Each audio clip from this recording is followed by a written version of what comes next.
Welcome to the Word on the Street podcast. It's the Tuesday after Tough edition. It is now, on my timeline, it is April 3rd, the year 2000 Chael. And actually, it is the month and day of Chael here in where I'm broadcasting from in Austin, Texas. It is now April 3rd, which means it is Chael Sonnen's birthday right now, officially in the United States somewhere. Happy birthday to Chael Sonnen. I do have some of his fighters and coaches on the line with me right now, starting with Team Sonnen, Team Darkside coach Jamie Huey. How are you doing, Jamie?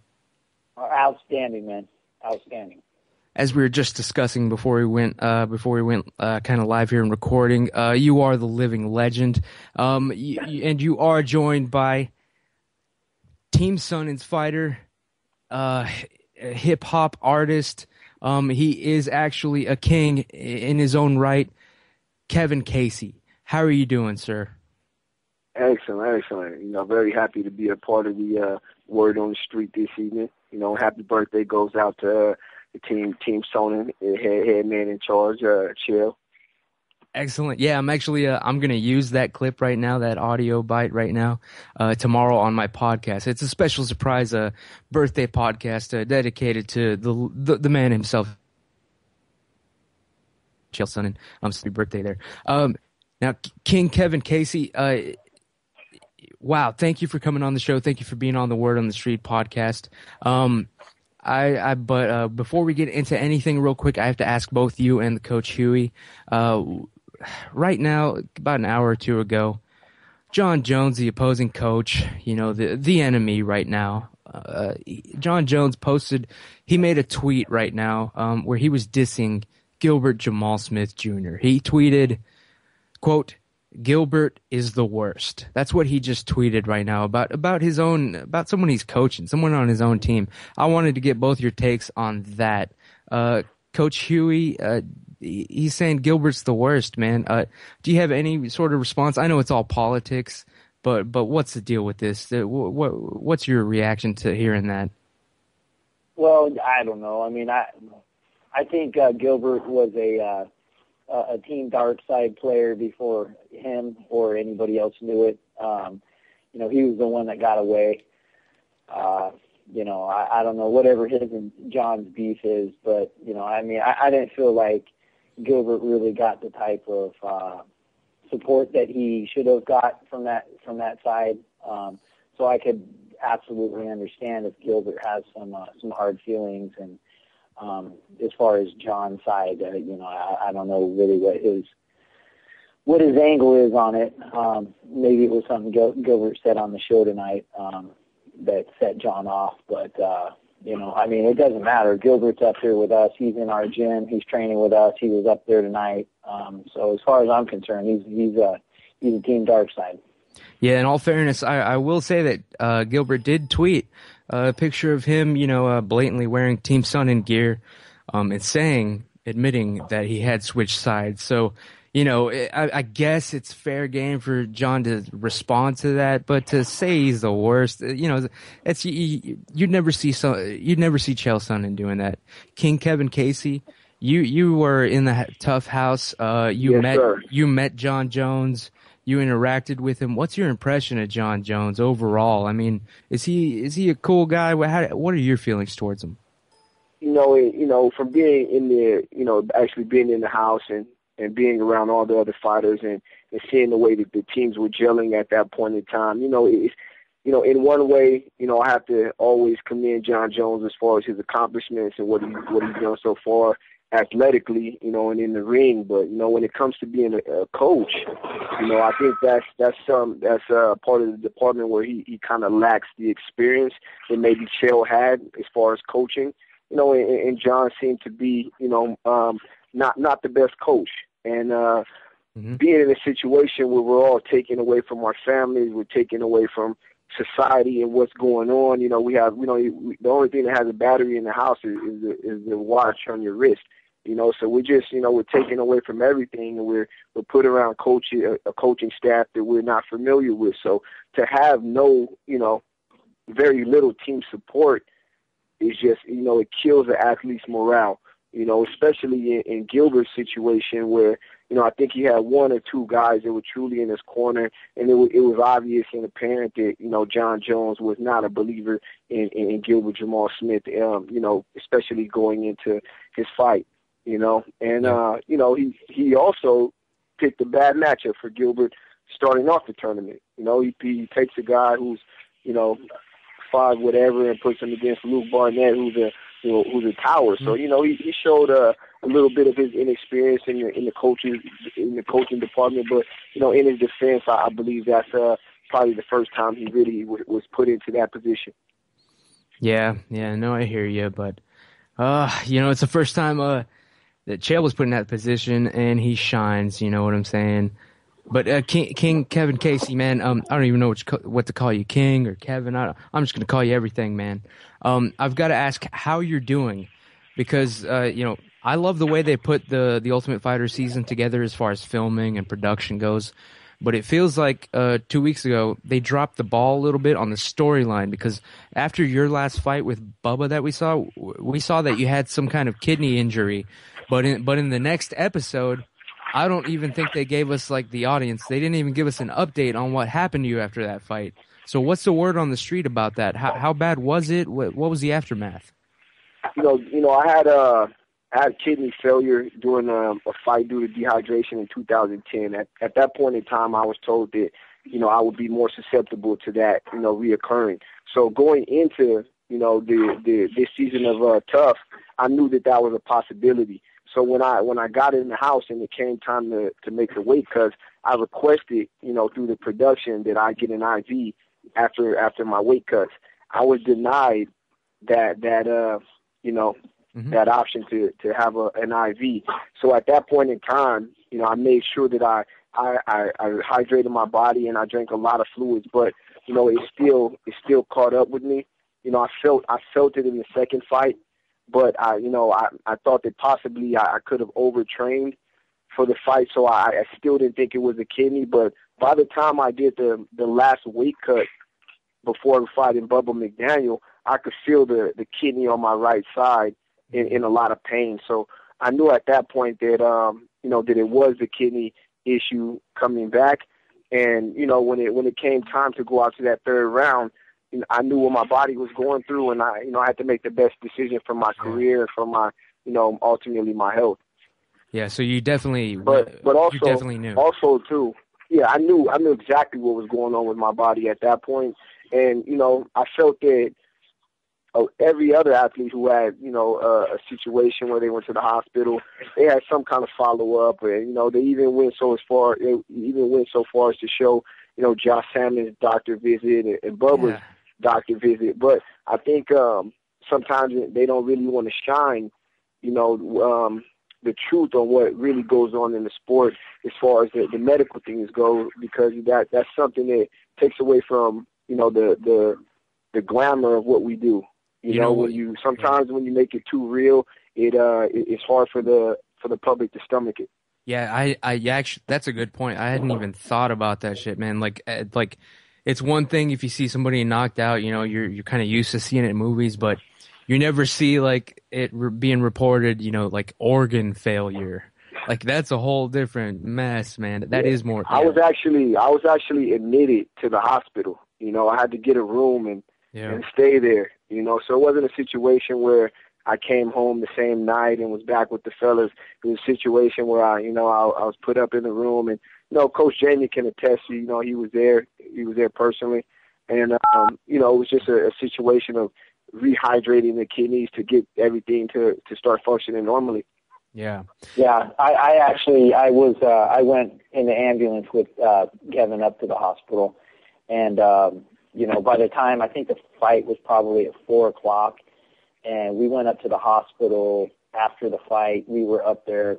I mean, I think Clayton picked me up at like 1 a.m, and they were keeping Kevin in there overnight to kind of monitor and whatnot. And I remember specifically, I can't remember all the technical verbiage of what the doctor says, but there was a specific number that they assigned to what normal would be as far as kidneys. Yeah. We were about 5 hours into into it, and his levels were still abnormal, and the doctor was saying, well, they've changed since the time of the fight. They've gotten better, but even 5 hours after, they were still abnormal. And I think, what was it? They had to do a blood test, and I think they did the blood test. Apparently, they put the blood in there, and they spin it around real quick, and it separates the plasma from the blood. Yeah. If I remember correctly, they had to do it. They had to take that test like 3 different times. They had to draw blood because they weren't quite comfortable with the numbers they were getting. So what he's saying is absolute truth. There was something definitely going on, and the doctors were having a kind of a hell of a time trying to get their hands around it. Ugh. But obviously, for any concerned listeners, Kevin the King Casey did make it. He is alive. Obviously, he is on the Word on the Street podcast. Hell yeah, man. Now, that's good to know. And I know, it's bad form to ask a fighter like what their condition is, but just for the sake of our listeners, are you doing okay now? Yeah, I'm excellent. I'm 200%. Since the season, I've been connected with the proper physicians that can monitor my blood work, and be able to tell me exactly what's going on with my body and where my levels are at during my training. So, it was made aware to me through one of these blood tests that my iron was low and that my body was borderline anemic.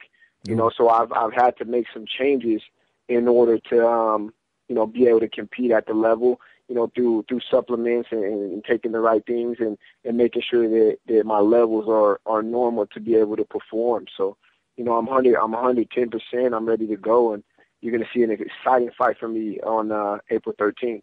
Oh yeah, it's come. Oh man, 12 days, dude. Are you ready, man? Like, are you seeing this as like the most important fight of your entire life?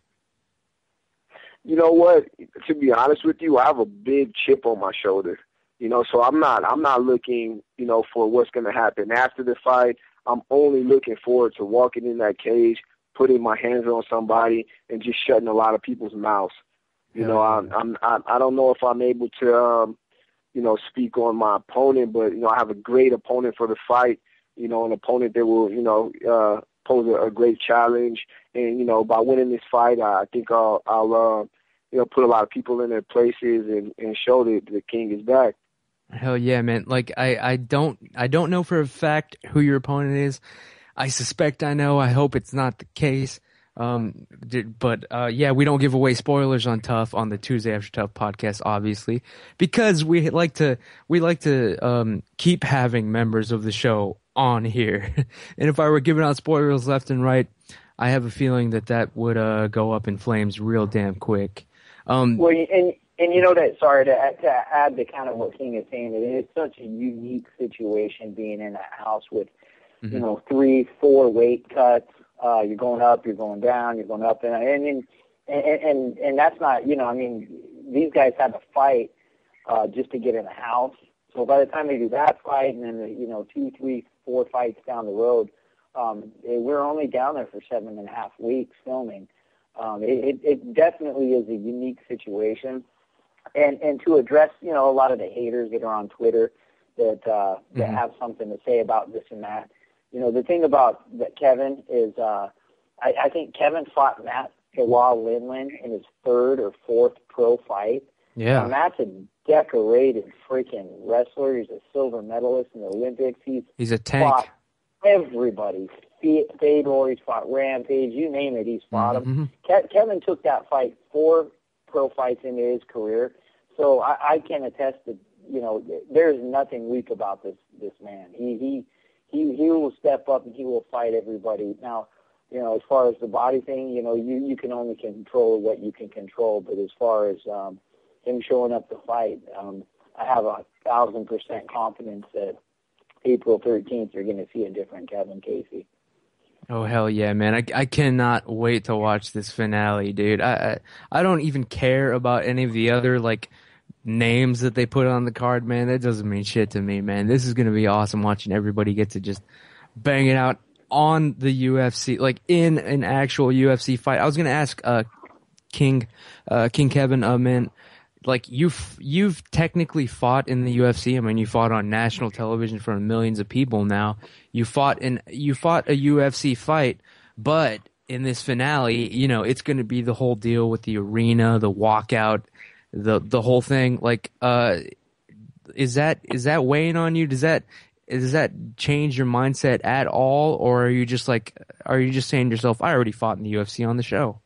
Well, to be honest, I'm more of a spirited fighter, and you know, going into the house in that environment, I felt like my spirit was almost like suppressed a little bit, you know, in the sense that, you know, I didn't have my walkout music. You know, there's no music. There's nothing to amp you up. You know, I didn't have, you know, my guys around me who I generally look to for that fire when I need it, you know. So, you know, there's no crowd, there's no energy in that gym.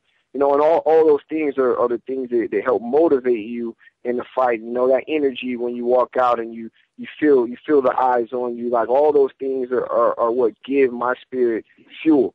You know, so I feel like being in a situation like the Tough, you know, it completely strips you of that. You know, and some people are able to perform, you know, regardless, but you know, I happen to be, you know, someone who gains energy and strength from all those outside influence during battle. No, I hear you, man. Did you, Kevin, catch tonight's episode? Are you watching the show like every week, or are you avoiding it? Did you? No, I definitely tune in, you know, to see, you know, what goes on that I didn't catch, or, you know, anything, you know, any quick knockouts I might have missed, or anything. Yeah. I was gonna ask both you and the coach about tonight's episode. Since this is the Tuesday After Tough podcast, we should just cover real quick your takes on the fights since you guys were there. Coach Huey, Jimmy Quinlan versus Josh Salmon.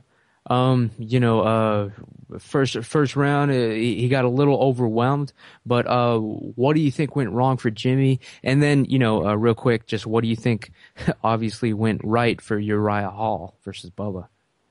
You know, as far as Jimmy, guy, you know, that fight kind of broke my heart a little bit because, you know, it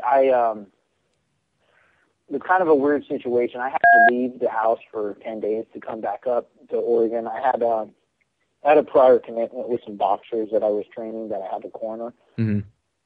So by the time I got back, I had missed, you know, roughly a couple days, a couple fights. And when I got back, Jimmy, I kind of, as I was getting back into the groove of everything, I think he was getting a little, there was a lot going on, and I think he was feeling like maybe he was missing something in training as far as maybe the attention, because we were kind of, you know, right in the middle of a lot of stuff going on. And it's 7 fighters. And I you know, I don't know. I don't think, the thing about Jimmy is he is such a, I mean, he is a grappler, man. That guy is so good, but he kind of started to forget about, you know, doing damage. On Josh, and you know, I have different thoughts in my head right now. On one hand, it was like Jimmy was such a important piece of our team. I mean, there isn't a guy on our team that I would have traded.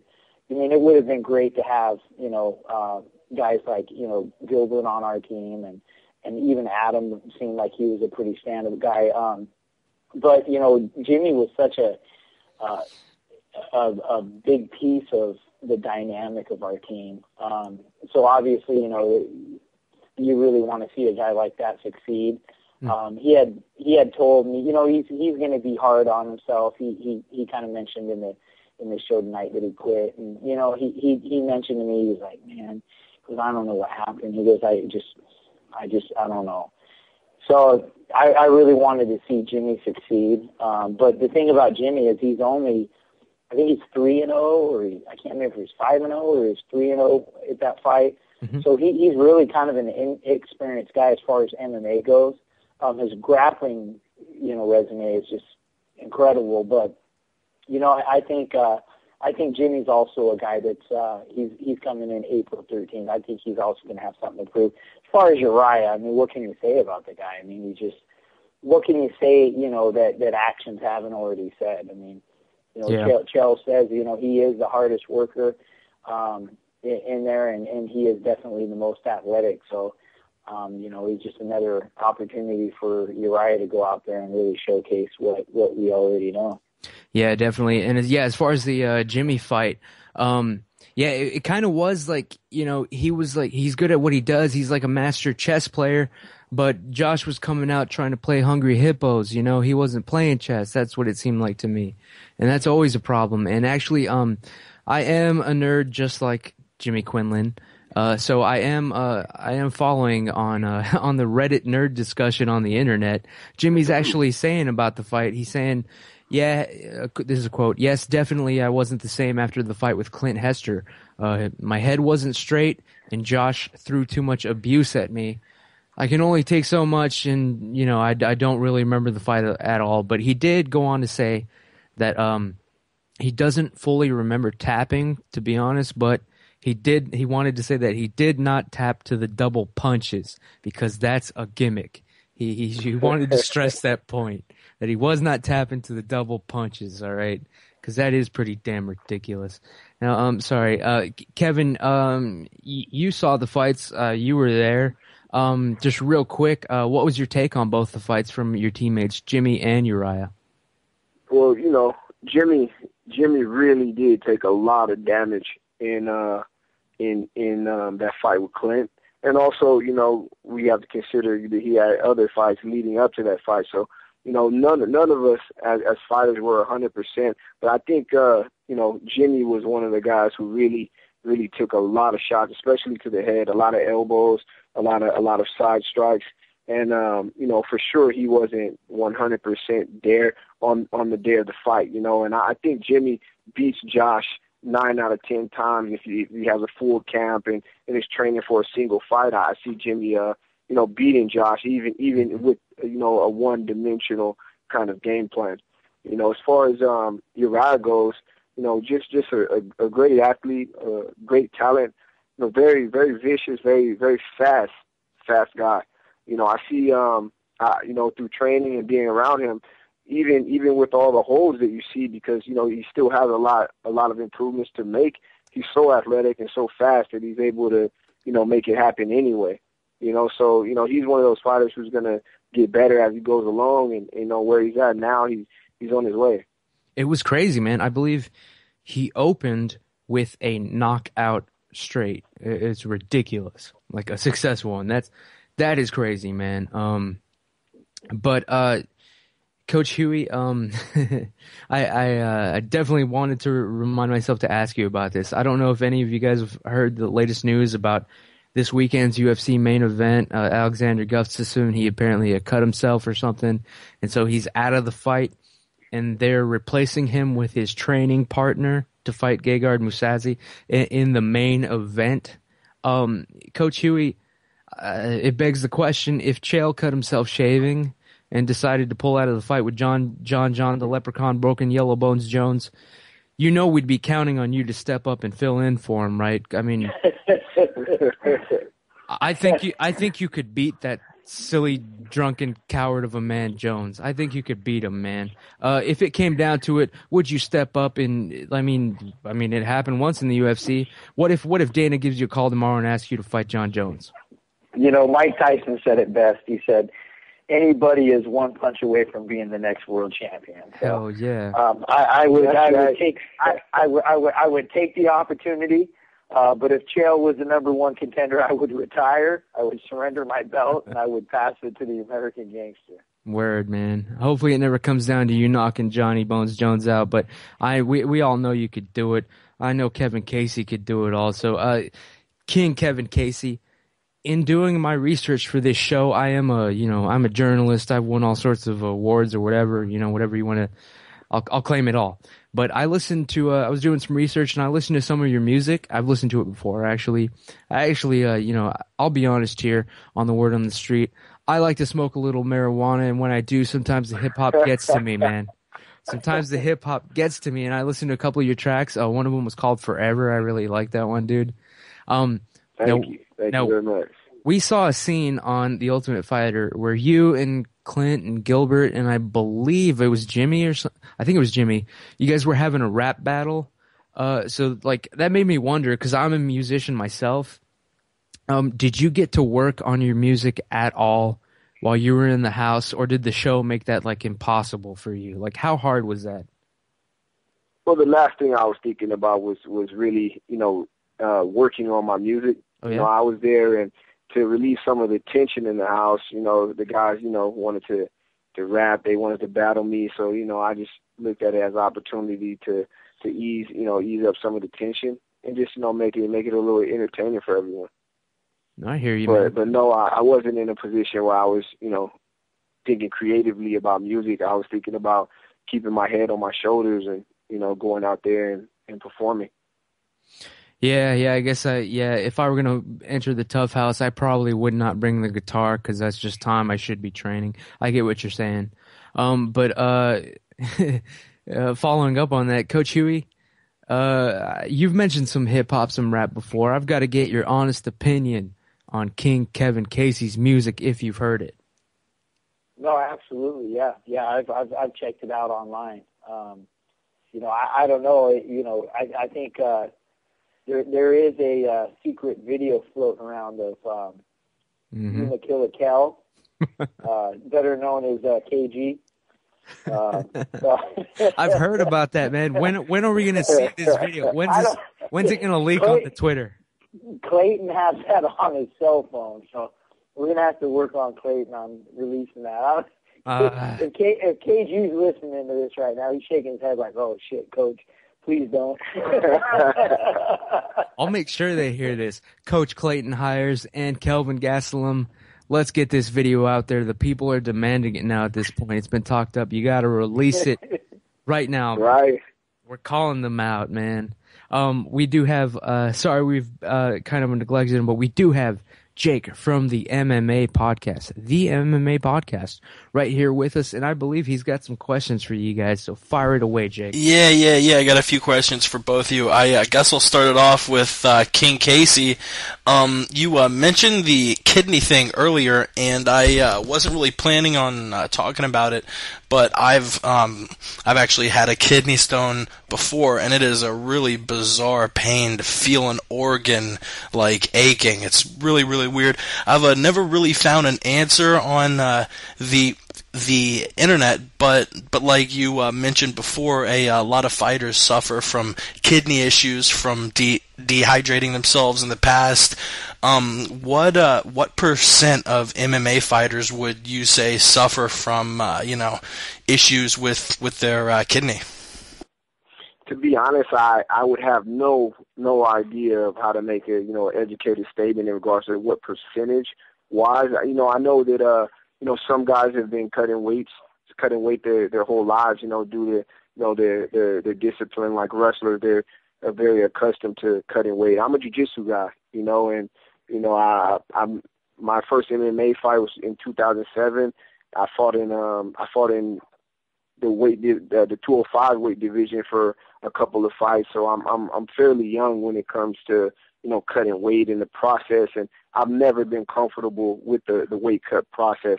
It's something that my body just doesn't like to do, and to do it 3 times within 4 weeks, it just really took a toll on me. For sure. Yeah. When we were talking about Jimmy Quinlan earlier, and when we had him and Luke on, I actually asked them both what they did to keep themselves sane in the house. It's got to be tough, no pun intended, to spend weeks in the house with zero connection with the outside world. So how'd you stop yourself from going insane in there? I played a lot of pool. I kept it competitive in the pool, and I think I was one of the guys who, I tried to use other people as my entertainment, so I think I would throw little jabs and start little situations, over a card game or over a pool game for my amusement. So I had a lot of fun in the house in that way, but we had very minimal outlets to kind of express ourselves there. doing psychological experiments on people. I like it. You said you played pool a lot. Who was the best pool player in the house? Man, I would have to say Dylan Andrews was the man on the table. I hate to give him that, but he was pretty sharp with his game, man. He kept me on my toes. Yeah, I hear that's pretty big down under. Thanks for coming on, Kevin. I've got a couple questions for Jamie, and then one more for both of you, and then we'll get to the Twitter mailbag. Coach Jamie, I know you're up in Oregon, and today's Chael's birthday. He's got a fight coming up, so you can't really go out for beer and wings or go over to Mean Street Pizza or anything. But do you have plans to celebrate the birthday with Chael P? We celebrated up in the gym tonight. We got in there, put on our gloves, strapped up, and punched each other in the face, and that's he's really focused, obviously on this camp. So yeah, there wasn't a whole lot of celebrating. I think he flies out.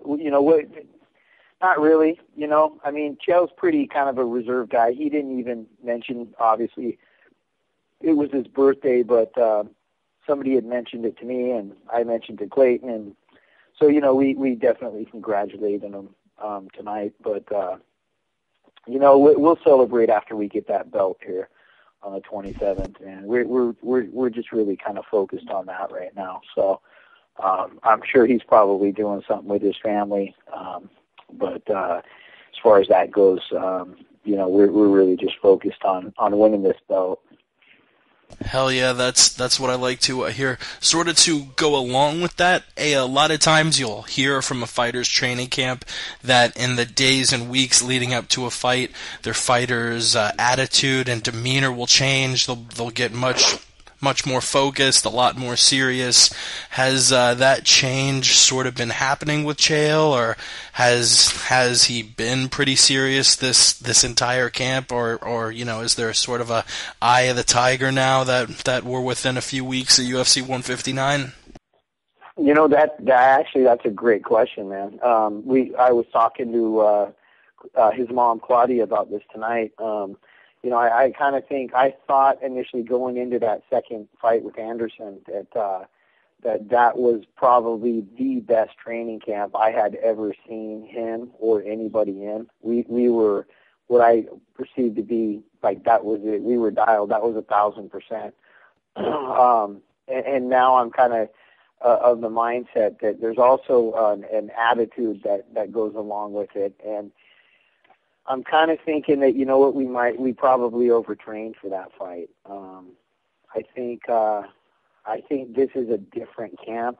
Not that we're undertraining, but I think there's also an attitude that goes along with certain things.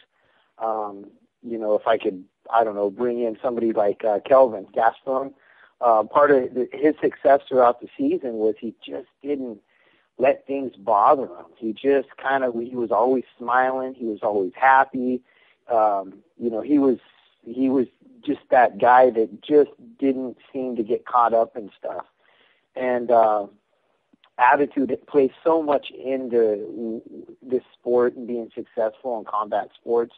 And that first training camp with Anderson was very serious. It was rugged. It was rough. It was hardcore. It was a grind.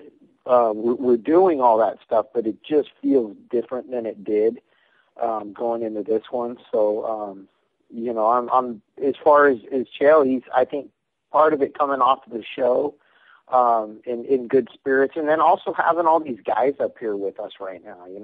Zach's up here, and Gilbert's up here, and Luke was up here, and John McGuire's up here, and Tyler is. It just, I don't know, man. It just feels right. So as far as Chael's spirits, I think he's enjoying this one a lot more than he has in the past, and I think that's definitely going to play into positive energy on the 27th.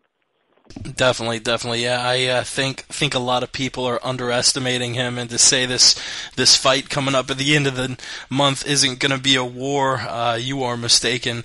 The last question I got for both of you, I'll lead it off with Jamie and then pass it to the King. One of the themes of tonight's show, you had Bubba sort of struggling with his motivation. In going through tough. Have you yourself as a martial artist struggled with motivating yourself for a fight? And if so, what sorts of things have you done to overcome that? Wow, good question. I would never be the type to sit here and take a cheap shot on Bubba. I mean, the guy was obviously going through some stuff in his head. And he overcame it. He stepped up.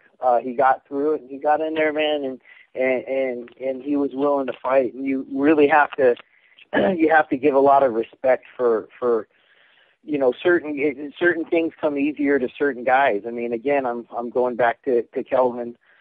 He's a guy that just doesn't. Certain things don't exist in his world. He doesn't sit there and he doesn't overanalyze or overthink. He turns it on and he turns it off, man. He's just built different than most people. A guy like Bubba is obviously, he thinks a lot more. He's a little emotional about things, but the bottom line is Bubba sucked it up. He overcame whatever he was thinking. He got in there. He taped up his hand wraps and put on his gloves and went out there to fight. And obviously he got caught and it didn't go his way. But Chael could give the speech better than I could, but really that's the victory in all this stuff is just being able to overcome and getting out there and giving it your best shot. And win, lose, or draw, if you show up to fight, there's a victory there. Definitely. Yeah, you said Kelvin's either turned on or turned off. I think I know which way the switch was when Ronda Rousey was in the house. King, the same question goes to you. Have you ever had struggles with motivation, and if so, what sorts of things do you do to get over that? I've never had a problem with being motivated. I always see myself as being a champion one day. And so anytime I fall down, it all it does is just stir up more passion, because I know that I've taken a setback in order to get myself back on track. So as far as being in the house, and I was a guy who came in, won my first fight to get into the house, and then lost 2 fights after that. So I know that to get back on track, I have to work that much harder in order to put myself right where I want to be to chase that title, because I see myself as a man who can win the title one day. Now, as far as Bubba goes, I don't think that there was a lack of motivation on his part. What it is, everyone going into that house, once you kind of settle into the situation, you have an idea of who you would like to face and when you would like to face them. So Bubba, felt like he got thrown for a loop having to face Uriah when he really wasn't at his best. Like the cameras don't show how much trouble he was having keeping his weight down. A lot of his training was just keeping his weight down. And in his defense in that way, I think that he just was, it just took him mentally and physically, it just took a toll on him, knowing he had to face one of the most dangerous guys in the house after he already, lost one fight, just got back in the competition, his body's not feeling good, and he knows he's going against one of the best. For sure. And to add to that, the Ultimate Fighter is such a unique experience. I truly believe it to be a lot harder than being a fighter in the UFC, because literally, emotionally, you are detached from your family, from your friends, from your gym, from your training partners, from your whole support system. You have no TV, there's no radio. You basically get put in a situation with a bunch of coaches that you haven't priorly, you haven't worked with prior. You're stuck in the house. It's basically you're going to the gym, you're coming home. And then you're making weight 4 times in 7 weeks, and you're fighting guys that you live with. You're sitting there eating,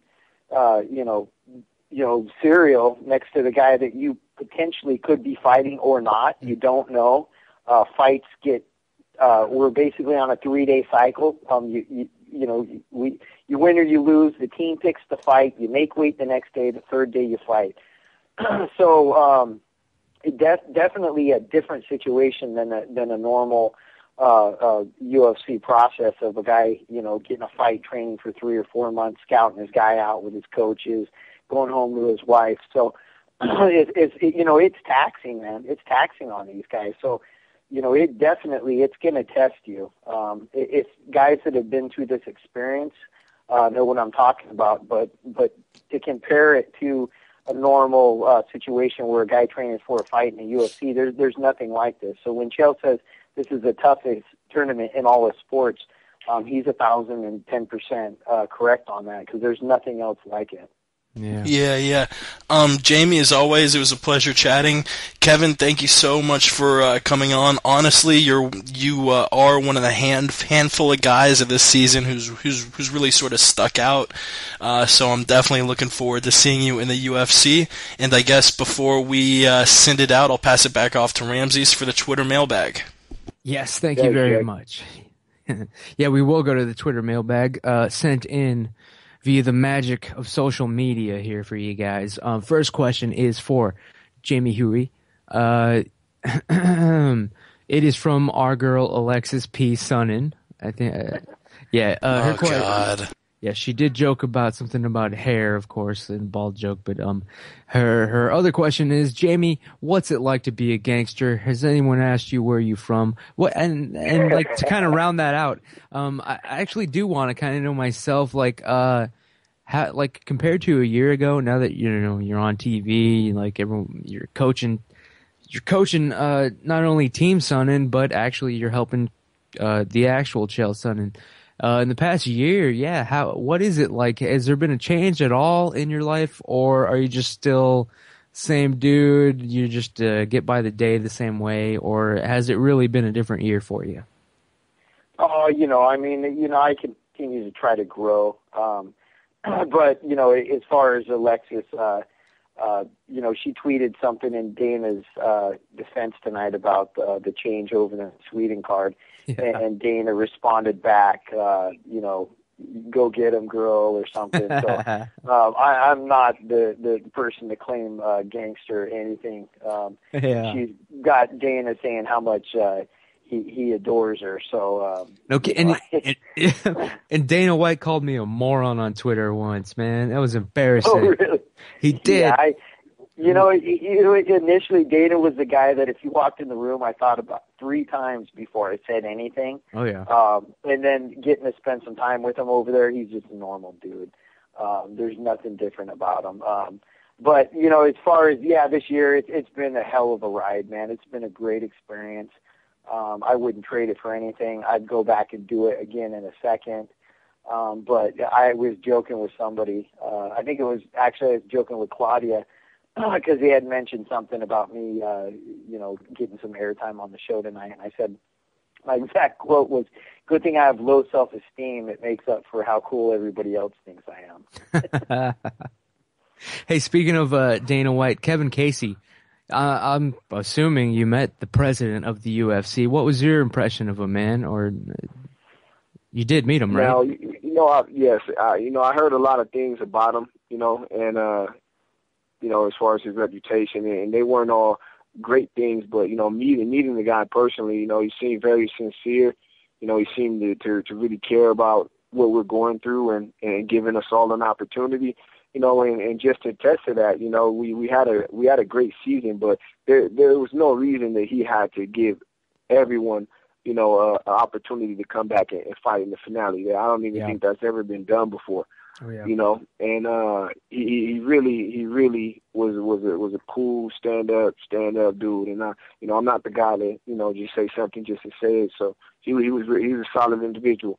Yep, man. They only let 2 or 3 guys fight from season 16, and they're still trying to bury those guys and get rid of them. They just had to let them in. The Tough 17, everyone's getting a fight because they all damn well deserve it, man. Now, speaking of, Tough 17, one of my sources, he did send in a little bit on the Twitter mailbag here, although I don't think any of them were questions. My source is Nick the Terrible, a cameraman that was on the season of The Ultimate Fighter, season 17. He is my connection. I use him frequently for every interview. I met him, little known trivia here. We once shared the same weed dealer or something. All right, that's my story. Now, he sent in, like I said, it's not really questions. It was very odd. I asked him for a question for you, King, but instead he just sent a bunch of comments. So I will read them. Nick the Terrible says, quote, ask Casey about his checkers battles with Uriah Hall and how that fucker threatened to punch and choke me daily. He is a great dude from my hometown. What's your reaction to that, King? You know, man, the checkerboard got intense quite a few times. It almost turned into, physical altercation, I would say. But just like I told you earlier in the interview, I use some of the games there as my entertainment, and my job was to use Uriah at that point in time as my entertainment. So, I would talk trash when I would play the games. Even though the games were, insignificant to me, I use it as an opportunity to use him as my entertainment. So I got under his skin quite a few times, I think. Nice. And Nick the Terrible also had one more comment here. The comment was also, quote, Kevin wore dumbass free sweatpants every day and literally got mad all the time at me for making fun of him. Kevin, is this true? What's your take on this? What's the word on the street? I mean, I was given a certain amount of apparel, that the UFC provided, so I was there to just promote and just do the best I could. So as far as what I was wearing, we're only given so many options. When you come in, they go through your bags, they give you this, they give you that, and you're happy to wear it. So no comment on that statement other than that. I hear you, Nick. And I did, in all fairness, I did invite Nick the Terrible to come on this show and confront you, but he declined. He claimed he was going to be... Because he knows what will happen, and if I see him in the streets, he knows what time it is. Yep. Shit. He made up some excuse about how he's gonna get drunk with hoes or something. He claimed it was bullshit. I could tell, man. There are two more questions here in the Twitter mailbag before we wrap this up. Thank you both for being on the show. This one comes from Kyle. It is for Kevin Casey. He wants to know because you are a jiu-jitsu, I believe that is your specialty, your focus, or main discipline, jiu-jitsu, is that correct? Yes, I'm a Gracie black belt. Oh, jeez. Yeah, okay, that answers that question. So Kyle wanted to know, honestly, how is Chael Sonnen's jiu-jitsu? I'm assuming you rolled with him. Yes, Chael has, as far as his jiu-jitsu goes, he's very knowledgeable. He understands the threats, and I wasn't able to submit him, and he's a very, very tough guy. But his background, his expertise is the wrestling, and he's phenomenal at that. As far as rolling with Chael, he's like rolling with a monster. So yeah. Chael was a great guy to train with, and especially considering his background and always being a contender and just being a well-versed fighter. So for me to go in there and train with Chael was just seeing what to expect from the game. Yeah. Now I got to ask Coach Huey, have you seen Chael roll with these cats, these jiu-jitsu guys like King Kevin Casey, Gracie jiu-jitsu black belt? Have you seen them roll? And I got to ask you, just watching on the sidelines, knowing that they're on Team Sonnen, do they take it easy on Chael? What's the deal here, man? No, I've watched Chael roll with Vinny. I watched him roll with King and all these guys. He thing about Chael, man, is he's huge 100. When he was fighting at 185, I mean, I'd look at him and I'd be like, man, how the hell does this guy make 185, right? Sure. I'd be standing right there and I'd see Mike Dolce do his magic and get Chael down, and he'd get on the scale and bam, 185, and I had no clue how he would do it. But for a 185er, he was just gigantic. So he gets on top of people, man, and he is heavy. It's hard to get off. I call him the Rock from the movie 127 Hours, where the rock landed on the guy's arm and he ended up having to cut it off with some nail clippers, because once he gets on you, you're not going anywhere. Yeah. So I've watched him roll with Vinny and all that, and he's, but I do think that at 205, I think Chael's going to come in there. He's just physically so much stronger, walking around at the weight that he's at now. So I'm really looking forward to this, man. This will definitely be Chael's finest hour. Yeah, it will be. Those weight cuts from Mike Dolce are ridiculous, man. I am convinced. I have yeah. No. I would add that Mike makes magic happen. Nobody could do, I believe, what Mike does. So as far as that goes, Mike will be the first to tell you. I think he has he kind of likes the 10-day weight thing, where whatever you're weighing 10 days to the fight is what you should be doing. But because of the pressure of everybody going down weight classes, he makes magic happen. But I do believe at 205, Chael is just going to be that much stronger. I agree, but yeah, man, I love you to death, Mike the Diet Dolce, but I have a theory about your weight cuts, man. I think you're sprinkling crystal meth on that coconut fried chicken, man. I think that's how you're doing it, son. And I invite you, Mike Diet Dolce, to come on this podcast and defend yourself. I issue a challenge to Mike Dolce to come on this show and talk about his secret techniques and give them all away. Hopefully he'll do that. Yeah, let's do that. Let's get him on next week. I'll text him tonight. Awesome. Tomorrow. That'll be a good one, man, because I need to lose a couple pounds, man. I got another reunion here coming up, and I got to kick somebody's ass. But yeah, last question of the night before we wrap this up. It is for King Kevin Casey, MMA fighter, hip hop, R&B, rap artist. He is going to fight in less than 2 weeks, people. Less than 2 weeks. And I thank you for giving us this amount of time. I'm sorry it went so long, but this is the last question, Mr. Kevin Casey. It is the question that I ask everybody that comes on this podcast. UFC 159, Sonnen versus Jones. How do you see this fight playing out? Who do you got? This is the Word on the Street podcast, so answer the question honestly with no bullshit whatsoever. Sonnen versus Jones, how do you see this fight playing out in your mind? You know what? I honestly see Chael winning by decision. Yes. I see Chael neutralizing the distance of Jones. A lot of guys who fight Jones, they play at a certain range where Jones is most effective with, his long reach, his long legs, and Chael is just one of those guys who's not going to play in that range at all. He's gonna smother the hands. He's gonna smother the knees and elbows. He's gonna play inside. He's gonna make the fight dirty. And I don't really think that Jones is gonna be able to handle that kind of approach. So he hasn't fought anyone so far that's gonna put this kind of pressure and this kind of game plan on him. So I believe as long as Chael sticks to the plan and does what he does, then I think he'll get the decision. I would love to see it happen as well. Oh yeah, I'll be shedding a tear. I'll use the last reserve of emotions I have left in this life, and I will cry when Chael Sonnen takes that belt from Jon the Leprechaun Broken Yellow Bones Jones on April 27th, the Battle of Jersey, UFC 159. Thank you so much, Kevin Casey, for coming on the show.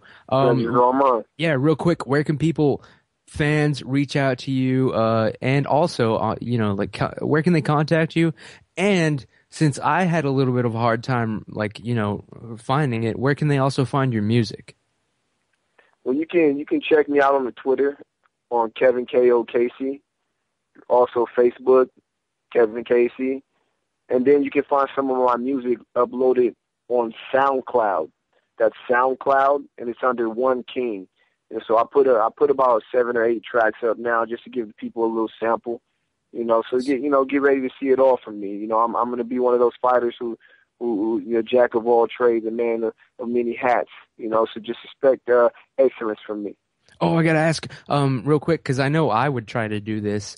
Would they ever let you use your own music for your walkout song on the UFC? I'm actually in the process as we speak of finishing a song and then submitting it to get clearance for this particular fight. So I'm about halfway done. I'll be done by Monday with the track. But I've been writing my last fights, my own entry music, and that's something I want to continue in the UFC.